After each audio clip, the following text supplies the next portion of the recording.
Terrana, and welcome to Beginning Drums. The first thing I'd like to talk to you about is the anatomy of the drum set.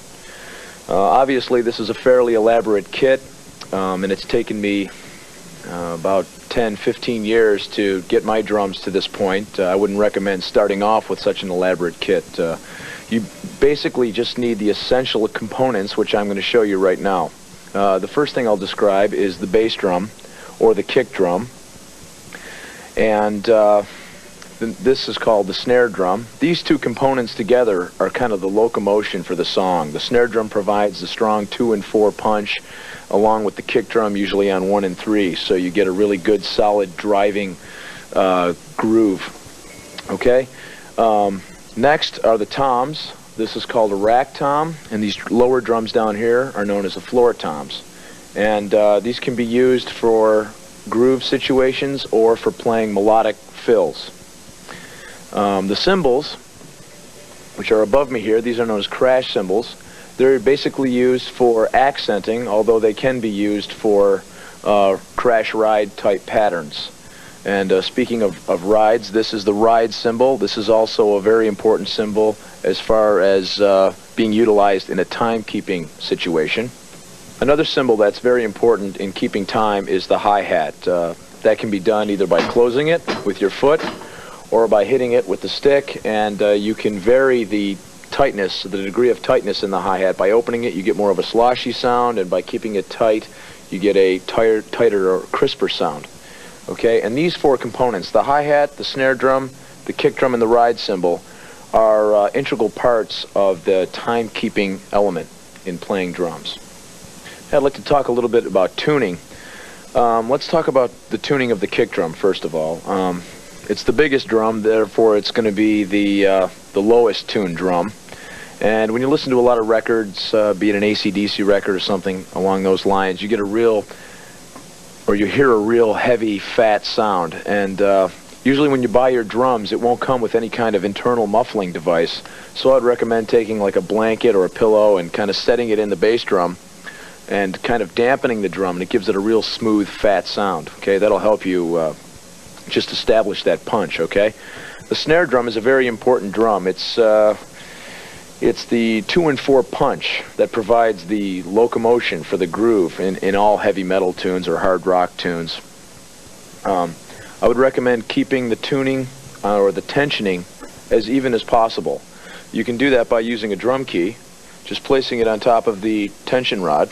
Okay, I usually put my finger in the center of the drum and tap lightly around each lug. You can hear a little bit of a pitch change, but not too much. And that's one way to ensure that the drum remains in tune. The snare drum you want to tune a little higher than the kick drum or the toms, for example. Moving along to the toms, usually drums today come with a top head and a bottom head. The top head, or the batter side, is a little thicker, and the bottom head is a little thinner. The key to tuning a double-headed drum is to make sure that both heads resonate together simultaneously in tune. There will be a slight ring, and it's kind of a personal preference on how to tune drums. There's really no rule book, you know. Everyone has their own taste. So if you like the drum to ring a lot, for instance, if you listen to some old Led Zeppelin records, John Bonham used to play his drums very wide open, and they would be very resonant, and they would ring a great deal. But I personally enjoy tuning my drums that way too. I like them to ring a lot. So that's up to you. Sometimes if the drum's ringing a little bit too much, you want to put some tape on there, a little piece of duct tape or something, just to cut down some of the bad ring, or they're called overtones. Now, the way you set your snare drum with reference to the height and height of your toms and cymbals, it's all relative, you know. It depends on whether you're a large or small person. Just how you feel comfortable is the way to gauge your setup. You know, you have to sit behind it and play it, so I would recommend just sitting down and kind of thinking about how you feel behind your drums. It's very important to feel comfortable and relaxed, and necessitates good playing. Now, the next thing I'd like to show you is some technique as far as holding the stick. The first thing you want to do is you want to find the balance point of the stick. Now, for me, it's somewhere near the end here, if you can see my hands. Look where my hand is. there's a sweet spot or a balance point, okay, that allows me to get a good fulcrum on the stick. I'm not holding it up here because when I want to do double strokes and things of that nature, different kind of fills, it's going to inhibit me, okay? You want to hold it back here where you can get some finger technique. If you can see my fingers, how they're moving the stick up and down. All right, now you don't want to hold onto the stick too tight either. That's just going to make your playing sound more forced, and it's going to inhibit some of the double stroke rolls that we're going to be doing later. This grip that I'm showing you is the match grip, which is used by most rock drummers. And the other grip, which is not commonly used by rock drummers, is called the traditional grip, like this. Okay, we're not going to use that for this style of drumming. And notice when I strike the drum that I use an authoritative kind of attack. I'm not using my whole arm. I'm not stiff, yet I'm snapping my wrist. If you notice, I'm loose. I'll hit the drum once or twice to show you.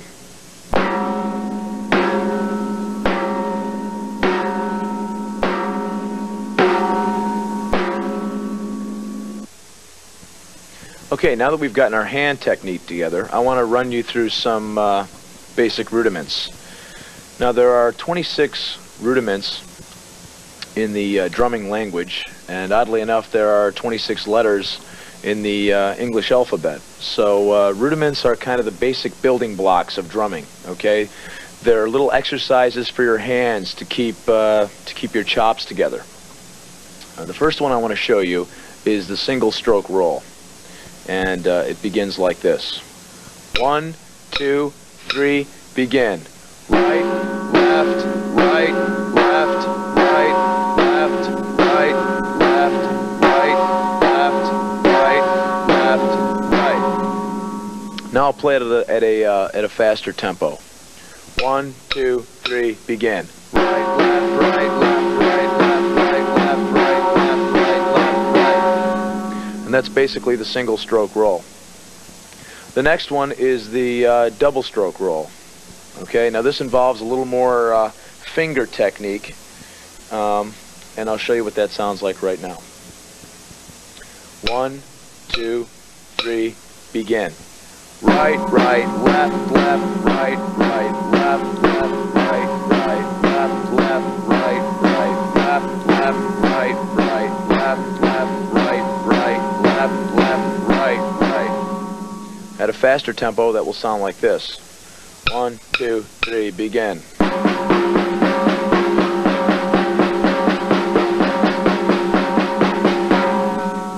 Now what I'd like to do is show you how that can build.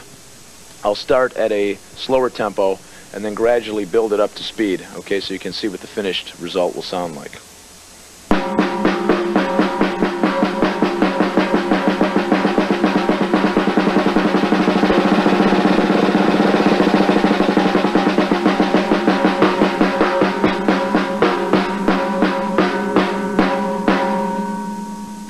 Now the next rudiment I'd like to show you is a very important rudiment. It can be really applied to the drum set well, especially for hard rock. It's called the paradiddle. Okay, follow along in the booklet. 1, 2, 3, begin.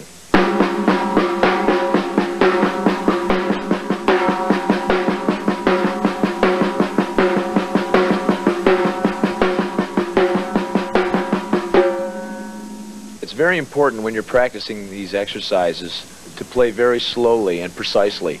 One thing that will help you do that is using a metronome or a click track. And remember that when you're playing along with this device, to keep your stick strokes very clean and pay attention to your hand technique as well. Don't try to move too quickly or you'll frustrate yourself, and that's not the point we're trying to get at here. We're trying to be very relaxed and smooth. Okay? Now that we've got that covered, I'd like to just touch briefly on some theory, give you some background on how these note values are counted. Most hard rock music is played in the 4/4 time signature, meaning that there are 4 quarter notes in a measure, and the quarter note gets the count. Okay? I'll demonstrate that to you right now. 1, 2, 3, begin. 1, 2, 3, 4, 1. 1, 2, 3, 4. 1, 2, 3, 4. 1, 2, 3, 4. Now basically I'm just going to subdivide the quarter note in half, cutting it in half, which will give me eighth notes. And there are 8 eighth notes per measure. And they're counted 1 and 2 and 3 and 4 and. I'll give you a brief demonstration of this right now. 1, 2, 3, begin. 1 and 2 and 3 and 4 and 1 and 2 and 3 and 4 and 1 and 2 and 3 and 4 and 1 and 2 and 3 and 4 and. The next subdivision will be dividing eighth notes in half. And there will be 16 16th notes per measure. 16th notes are counted 1 eana, 2 eana, 3 eana, 4 eana. And I'll give you a brief demonstration of that right now. 1, 2, 3, begin. 1 eana, 2 eana, 3 eana, 4 eana, 1 eana, 2 eana, 3 eana, 4 eana. You'll find that the 16th note pattern is a very useful pattern, and it can be used for fills on the double bass, hi-hats, and it sounds really cool, especially when you play it up to speed. Now I'd like to just show you how the eighth notes and quarter notes are integrated onto the kit, and I'll begin to show you this on the main timekeeper, the hi-hat. Okay? First I'm going to demonstrate the quarter notes. We remember how to count those. 1, 2, 3, 4. Okay, now I'll show you how to play it on the hi-hat. 1, 2, 3, begin. 1, 2, 3, 4. 1, 2, 3, 4. You notice that I'm loose and I'm using my wrist when I'm doing strokes on the hi-hat. Okay. The next group of notes are known as the eighth notes, and I'll show you how those get used on the hi-hat. 1, 2, 3, begin. 1 and 2 and 3 and 4 and 1 and 2 and 3 and 4 and 1 and 2 and 3 and 4 and 1 and 2 and 3 and 4 and. That's a very important element in timekeeping, and maybe you should rewind the tape a little bit and play along and just get the feel, because when we start playing actual beats, I'll be using that pattern quite a lot. Okay? Now, it's very important to understand some of the basic theory that I've just given you, knowing an eighth note from a quarter note and a 16th note from an eighth note, because when you're dealing with other musicians, a lot of times that kind of language is used when writing songs, or you're in the studio talking to producers, things of that nature. So you'll want to get a handle on that. Also, just in your own basic study, you'll want to know how to read music. It's a very, very important tool in learning. And these are the basic essentials right here. If you were able to grasp what I showed you and the counting methods that I've just showed you, you won't have any problem teaching yourself a lot of different rhythms.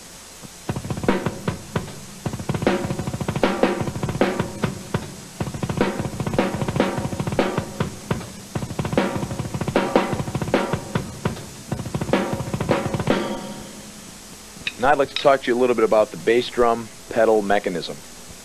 There's a couple of things that you need to pay attention to in order to dial your pedals in properly so that you can play them with ease.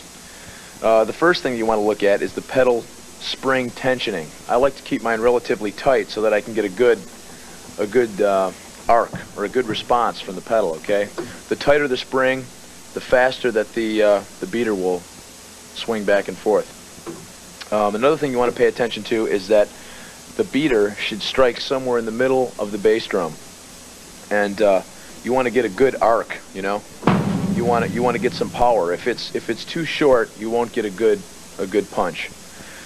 There are also two techniques when playing the bass drum pedal. You can play with your heel up, or you can play with your heel down. I have to play with the ball of my foot midpoint on the pedal. I found I get a lot more power that way. You can play heel up or heel down. It really doesn't matter, whichever way you feel comfortable. I play heel up because that's the most comfortable for me. Now I want to show you how to integrate the two patterns we learned before, the quarter notes and the eighth notes. I demonstrated those to you on the hi-hat. Now I want to show you how these patterns will sound on the bass drum. Okay, we're going to start first with the quarter notes. 1, 2, 3, begin. 1, 2, 3, 4. 1, 2, 3, 4. 1, 2, 3, 4. 1, 2, 3, 4. Now the next pattern I want to show you is eighth notes. Those are counted 1 and 2 and 3 and 4 and. Sounds like this. 1, 2, 3, begin. 1 and 2 and 3 and 4 and 1 and 2 and 3 and 4 and 1 and 2 and 3 and 4 and 1 and 2 and 3 and 4 and. Now we're going to put all this information together, and I'm going to show you how to play some basic rock beats using the hi-hat, the snare drum, and the kick drum. Okay? So play along with me. I'm going to start out real slow, and this is rock beat number 1. Refer to your booklet. It's a real straightforward groove. 1, 2, 3, begin. 1 and 2 and 3 and 4 and 1 and 2 and 3 and 4 and. Now I'm going to add in the snare drum. 1 and 2 and 3 and 4 and 1 and 2 and 3 and 4 and. You feel that backbeat? That's the power right there. Now I'm going to add in the kick drum. 1 and 2 and 3 and 4 and 1 and 2 and 3 and 4 and 1 and 2 and 3 and 4 and. Now I'm just going to groove. Play along with me. Get the feel. Don't be afraid to hit the drums. Play with authority.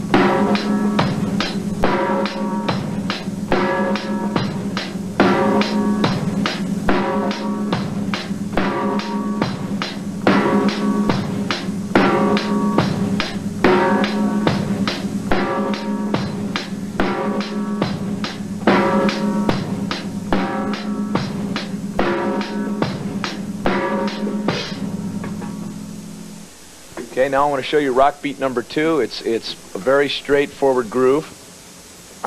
Probably heard this on just about every AC/DC record ever recorded, and goes like this.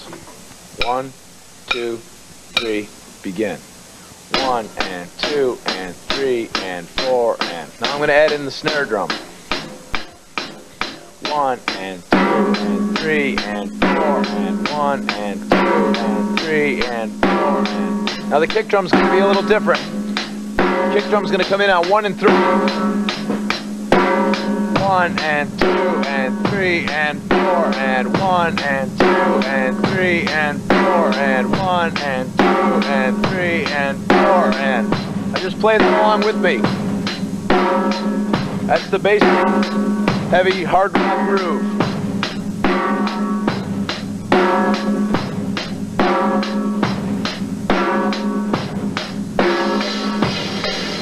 Loosen up on the hi-hat a little bit too, make it sound fuller.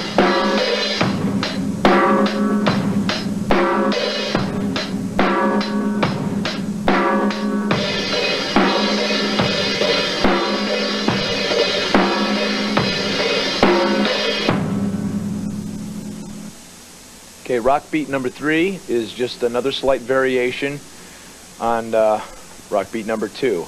The kick drum's going to come in on 1 and 3 and. Sounds like this. 1, 2, 3, begin. 1 and 2 and 3 and 4 and. I'm going to add in the snare drum now.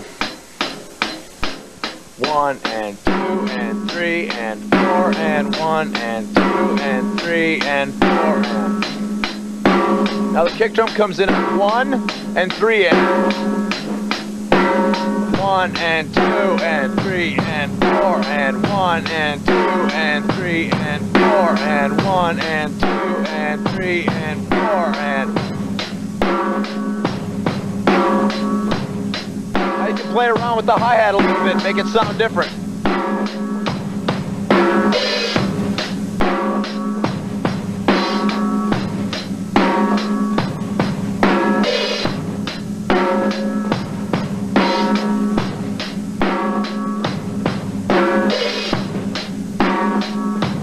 bit.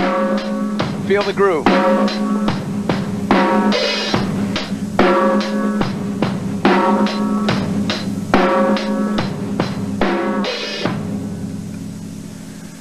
Pattern number 4 is essentially the same patterns with the hi-hat and snare drum, and the kick drum is going to come in on 1 and 3 and. Sounds like this. 1, 2, 3, begin. 1 and 2 and 3 and 4 and 1 and 2 and 3 and 4 and 1 and 2 and 3 and 4 and. I'm going to add in the kick drum. Comes in on 1 and 3 and. 1 and 2 and 3 and 4 and 1 and 2 and 3 and 4 and 1 and 2 and 3 and 4 and. Play along with me. Notice how I'm using the hi-hat to change up the groove a little bit.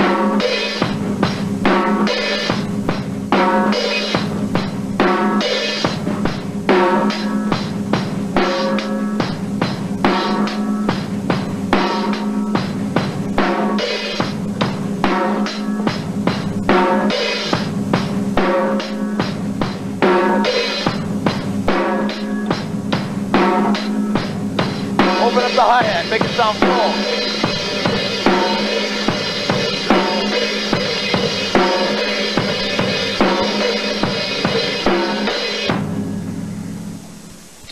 Okay, the next thing I want to show you is how to use the ride cymbal in a beat. I'll play the same pattern as I did in beat number 4, except I'm going to use a quarter note groove on the bell of the cymbal, or quarter note feel on the bell of the cymbal, and play the same kick and snare patterns as before. So play along with me. 1, 2, 3, begin. 1, 2, 3, 4. Now I'm going to add in the snare drum. 1, 2, 3, 4. 1, 2, 3, 4. Now I want to add in the kick drum. Same pattern as number 4. And 2 and 3 and 4 and 1 and 2 and 3 and 4 and 1 and 2 and 3 and 4 and 1 and 2 and 3 and 4 and.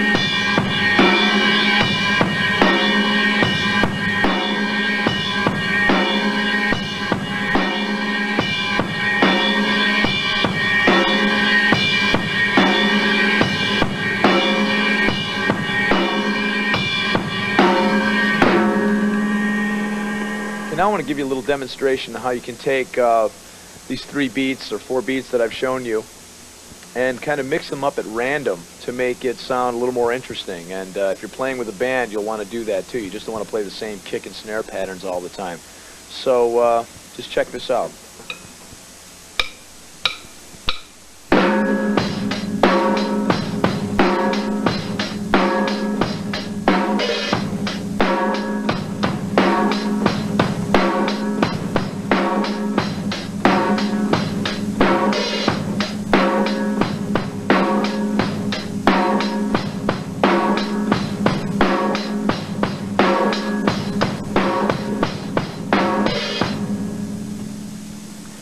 Okay, now we've been learning to play these grooves and keeping a good solid beat, which is very important. But to make things a little more interesting, we're going to throw in what's called a fill.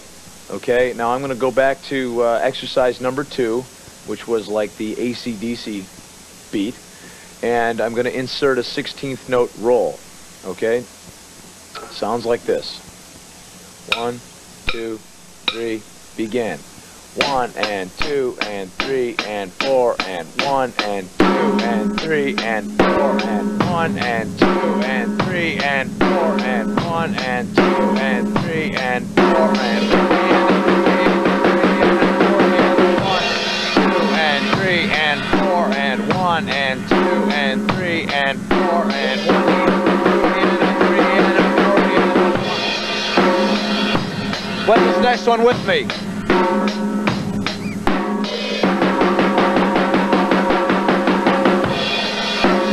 Notice I crash on 1 when I come back in.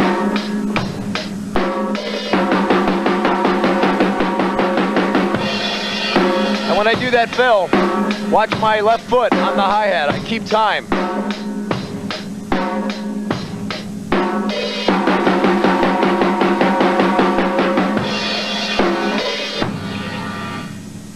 Okay, now I'm going to show you the same groove, but instead of just playing the 16th note fill on the snare drum, I'm going to move it around the drums to make things more interesting. You can go all the way down the toms in a linear fashion, or you can hit the toms at random and really mix things up, okay? So refer to your book. I'm not going to count on this one. And here we go.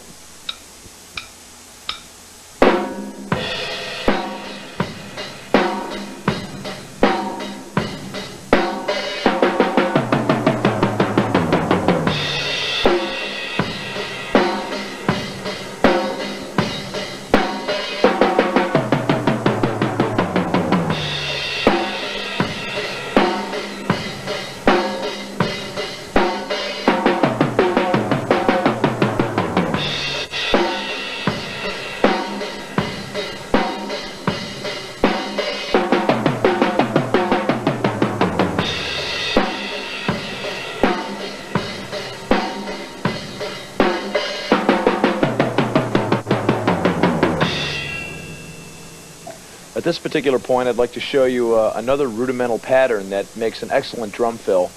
It's called a triplet.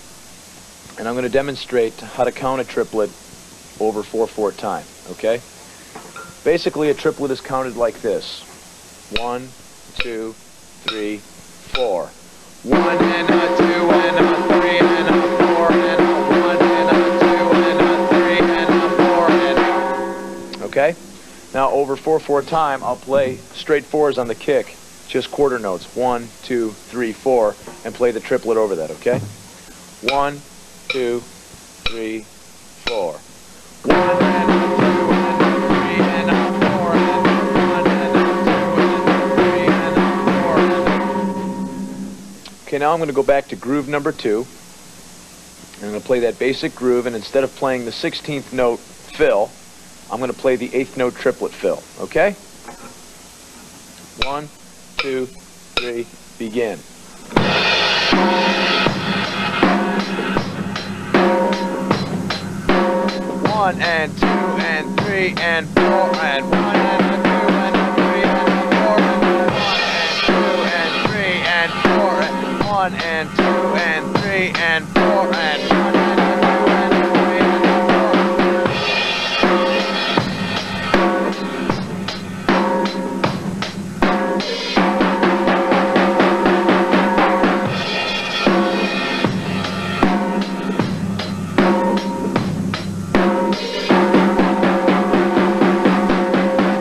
Well, I guess that pretty much wraps it up for tape 1. I realize that that's a lot of information to be thrown at a beginner in a 30-minute time frame, but all I can recommend to you is just, take your time. Feel free to rewind the video as many times as possible to just pick up all the little odds and ends you may have missed the first time around. And be patient. It's not going to happen overnight. I've spent years playing the drums and to get to the level that I'm at right now, and I'm still learning. I learn every day something new. So I wish you the best of luck. Practice hard, and I'll see you on tape 2.